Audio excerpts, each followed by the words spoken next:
ഇന്ന് അനുഭവിക്കുന്ന ചൂട്. ഒരുപക്ഷെ കേരളം നമ്മളിപ്പം പ്രളയവും കാര്യങ്ങളൊക്കെയാണ് നമ്മുടെ മനസ്സിൽ കിടക്കുന്നത്. പക്ഷേ കേരളം അനുഭവിക്കാൻ പോകുന്ന ഏറ്റവും വലിയ കാലാവസ്ഥാ വ്യതിയാനത്തിൻ്റെ ആഘാതം എന്ന് പറയുന്നത് ചൂടാണ്. ഡൽഹിയിലും മറ്റ് സംസ്ഥാനങ്ങളിലുള്ളവർ നോക്കുമ്പോൾ 48, 50 വരെയും 52 വരെയും ഡിഗ്രി സെൽഷ്യസ് ചൂടുണ്ടായിരുന്ന സ്ഥലങ്ങൾ എന്ന് പറയുമ്പോൾ നമ്മുടെ ഇവിടുത്തെ 35 ആകുമ്പോഴേക്കും അയ്യോ ഇവിടെ ചൂടാണെന്ന് പറയുമ്പം അവർ കളിയാക്കും. പക്ഷേ നമുക്ക് പ്രശ്നമുണ്ട്. കാര്യം നമുക്ക് കേവലം താപനില മാത്രമല്ല, ആർദ്രത, ഹ്യൂമിഡിറ്റി, ഇത് രണ്ടും കൂടെ വരുമ്പോൾ അവരുടെ 48ഉം നമ്മളുടെ 32ഉം 35ഉം ഏതാ വലുതെന്ന് നോക്കേണ്ടി വരും. അത് നമ്മുടെ ആരോഗ്യത്തെ ബാധിക്കുകയാണ്. അതുമായി ബന്ധപ്പെട്ടുള്ള ബാക്കി കാര്യങ്ങളെല്ലാം ബാധിക്കുകയാണ്. ഈ രീതിയിലാണ് പ്രകടമായ മാറ്റങ്ങളുണ്ടാവുക. അപ്പോൾ ഇവിടെ ഈ പറഞ്ഞതുപോലെ തന്നെ താഴെത്തട്ടിൽ ഒരുപാട് പ്രവർത്തനങ്ങൾ നടത്തേണ്ടതുണ്ട്. ഇതിൽ കുറച്ച് അനുഭവങ്ങൾ നമുക്ക് ഇതിനകം തന്നെ ഉണ്ടായിട്ടുണ്ട്. പ്രത്യേകിച്ചും 2018 പ്രളയത്തിന് ശേഷം. കാര്യം അതിനു മുമ്പ് കാലാവസ്ഥാ വ്യതിയാനം എന്നൊക്കെ പറയുമ്പോൾ അക്കരെ നിന്ന് കുറയ്ക്കുന്ന നായയെ കണ്ട് മുണ്ട് മാടി കുത്തേണ്ട കാര്യമില്ല എന്നാ പറയുക. അത് ഇതിന് മാത്രമല്ല, എല്ലാ കാര്യത്തിലും നമ്മുടെ ഒരു പൊതു റിയാക്ഷൻ എന്ന് വെച്ചാൽ ഒന്നാം സ്റ്റേജ് എന്ന് പറയുന്നത് സ്റ്റേജ് ഓഫ് ഡിനയലാണ്. ഇത് നമ്മളെ ബാധിക്കില്ല എന്നുള്ള. രണ്ടാം സ്റ്റേജ് വരുമ്പോഴാണ് പാനിക്കാണ്. രണ്ടാമത്തെ സ്റ്റേജ് എന്ന് പറയുന്നത് നമ്മൾ അടിക്കാൻ തുടങ്ങി കഴിഞ്ഞാൽ പിന്നെ നമ്മൾ എന്തും ചെയ്യും. അത് ചെയ്യണമെന്ന് പറഞ്ഞാൽ അത് ചെയ്യും, ഇത് ചെയ്യണമെന്ന് പറഞ്ഞാൽ ഇത് ചെയ്യും, എല്ലാം ചെയ്യും. അതാണ് സ്റ്റേജ് ഓഫ് പാനിക്.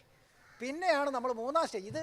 ഇതിന് കാലാവസ്ഥാ വ്യതിയാനത്തിനും ആരോഗ്യത്തിനും ഒന്നും മാത്രമല്ല, എല്ലാ കാര്യത്തിനും ഇതുള്ള മൂന്നാം സ്റ്റേജ് എന്ന് പറയുന്നതാണ് നമ്മൾ സമാധാനമായിട്ട് ഇരുന്നിട്ട് ഇങ്ങനെയൊക്കെയാണ് കാര്യങ്ങൾ ചെയ്യേണ്ടതെന്ന് ആലോചിക്കുക. ഇപ്പോൾ 2018 എന്ന് പറയുന്നത് പാനിക്കായിരുന്നു. നമ്മൾ എന്തും ചെയ്തു. അത് കഴിഞ്ഞിട്ടാണ് പതുക്കെ നമ്മൾ താഴെത്തട്ടിലാണ് ഇതിൻ്റെ ആക്ഷൻസ് വരേണ്ടതെന്നുള്ളത് കൊണ്ട് ശേഖർ അതിൻ്റെ ഒരു പ്രധാനപ്പെട്ട വ്യക്തിയാണ്. താഴെത്തട്ടിൽ തദ്ദേശഭരണ സ്ഥാപനങ്ങളെ ശക്തിപ്പെടുത്തേണ്ടതുണ്ട് എന്നുള്ളതിലേക്ക് വന്നത്. അതിൻ്റെ അടിസ്ഥാനത്തിൽ ലോക്കൽ ഡിസാസ്റ്റർ മാനേജ്മെൻറ്റ് പ്ലാൻ എന്ന നിലയിലേക്ക് കാര്യങ്ങൾ മാറി. എല്ലാ തദ്ദേശഭരണ സ്ഥാപനങ്ങളും അവരുടേതായ കഴിവ് വെച്ചിട്ടുള്ള ലോക്കൽ ഡിസാസ്റ്റർ മാനേജ്മെൻറ്റ് പ്ലാൻ തയ്യാറാക്കിയിട്ടുണ്ട് കേരളത്തിൽ. അതിന് വേണ്ടുന്ന ഡേറ്റ വലിയ പ്രശ്നമാണ്. ആരോട് ചോദിച്ചാലും പറയും ഡേറ്റയോ അത് നമ്മുടെ ഉണ്ട്. തരുമോ? തരില്ല.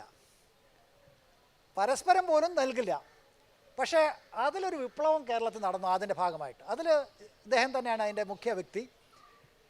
ഏതാണ്ട് 32 ലെയേഴ്സ് ഓഫ് മാപ്സ് ഓൺ വൾണറബിലിറ്റിയും ഹസാർഡ്സും ഒക്കെ ആയിട്ടുള്ളത്. അതായത് ഫ്ലഡ് പ്രോൺനെസ്, എർത്ത്ക്വേക്ക് പ്രോൺനെസ്, ഡ്രോട്ട് പ്രോൺനെസ്, അങ്ങനെ ഓരോ പഞ്ചായത്തിലും എന്താണ് സാധ്യത എന്നതിൻ്റെ 32 തരത്തിലുള്ള മാപ്പുകൾ താഴേക്ക് കൊടുക്കുകയാണ്. വെബ്സൈറ്റിലൊക്കെ അവൈലബിൾ ആണ് കേട്ടോ, ഇപ്പോഴും ഉണ്ട്. കുറച്ച് വ്യത്യാസങ്ങളൊക്കെ ഇപ്പോൾ മാറിക്കൊണ്ട്. അപ്പോൾ അത് ചെയ്യുകയാണ്. അതിൻ്റെയും കൂടെ അടിസ്ഥാനത്തിലാണ് ലോക്കൽ ഡിസാസ്റ്റർ മാനേജ്മെൻറ്റ് പ്ലാൻ തയ്യാറാക്കുന്നത്. ക്വാളിറ്റി ഇപ്പോഴും ഞാൻ പറയില്ല, എല്ലാം നല്ലതാണെന്ന് പറയില്ല. പക്ഷേ അങ്ങനെ ഒരു ചിന്ത ആദ്യമായിട്ട് താഴെത്തട്ടിൽ ഇടപെടണമെന്ന ചിന്ത വന്നു. ഇതോടൊപ്പം തന്നെ അത് ഞാനും കിലയിലായിരുന്നു, Kerala institute of local administration ആയിരുന്നു, KSDMയിലായിരുന്നു അന്ന്. ഇപ്പം ഞങ്ങൾ ഒന്നിച്ചാണ്. അവിടെ ഒന്ന് ലോക്കൽ ഡിസാസ്റ്റർ മാനേജ്മെൻറ്റ് പ്ലാനിന് വേണ്ടിയുള്ള മെത്തഡോളജിയും ട്രെയിനിങ്ങും കാര്യങ്ങൾ നടക്കുന്നു. രണ്ടാമതൊരു കാര്യം കൂടെ ചെയ്തത് local action plan on climate ചേഞ്ചാണ്. എങ്ങനെയാണ് കാലാവസ്ഥാ വ്യതിയാനത്തിനെ നേരിടുക. അതിൻ്റെ ഭാഗമായിട്ടും ഈ ഡേറ്റ ഇപ്പോൾ താഴെത്തട്ടിലേക്ക് എത്തി എന്നുള്ളതാണ്. ഇതാണ് നിങ്ങളുടെ ഭാവി സാധ്യത. അതേപടി നടക്കുമെന്നൊന്നുമല്ല. എന്നാലും ശരി, നമ്മുടെ ഇന്ന സ്ഥലത്തെ പഞ്ചായത്തിന് ഭാവിയിൽ ഡ്രൗട്ടിനാണ് സാധ്യത കൂടുതൽ, അല്ലെങ്കിൽ വെള്ളപ്പൊക്കത്തിനാണ് സാധ്യത കൂടുതൽ, അല്ലെങ്കിൽ ചൂട് കൂടാനാണ് സാധ്യത കൂടുതൽ. ഈ രീതിയിലുള്ള കണക്കുകൾ നമ്മൾ പ്രൊവൈഡ് ചെയ്യുകയും പരിശീലനം നടക്കുകയും ചെയ്യും.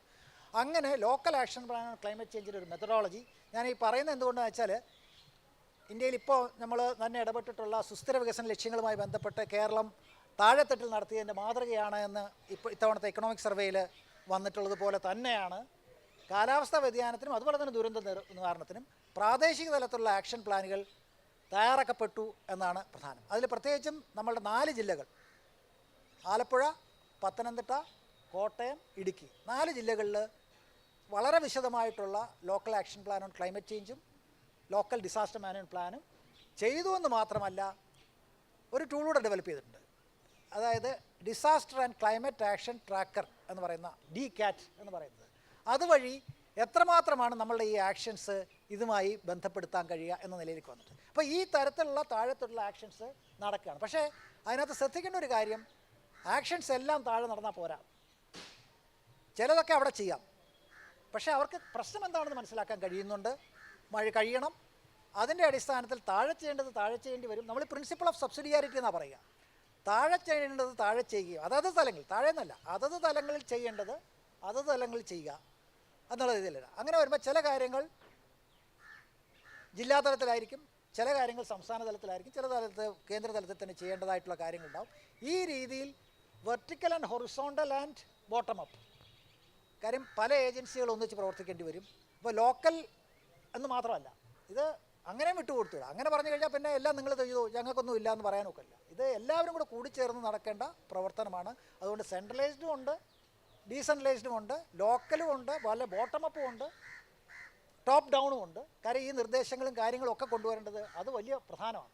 ആ നിർദ്ദേശങ്ങളും കപ്പാസിറ്റി ഡെവലപ്മെൻറ്റിൻ്റെ ഒക്കെ ഭാഗമായിട്ടുണ്ടാവേണ്ടത് ഹൊറിസോണ്ടലായിട്ടുള്ളവരും കൂടി ചേരാം. ഇങ്ങനെയുള്ളൊരു പ്രവർത്തനമാണ് ഇപ്പോൾ നടന്നു വരുന്നത്.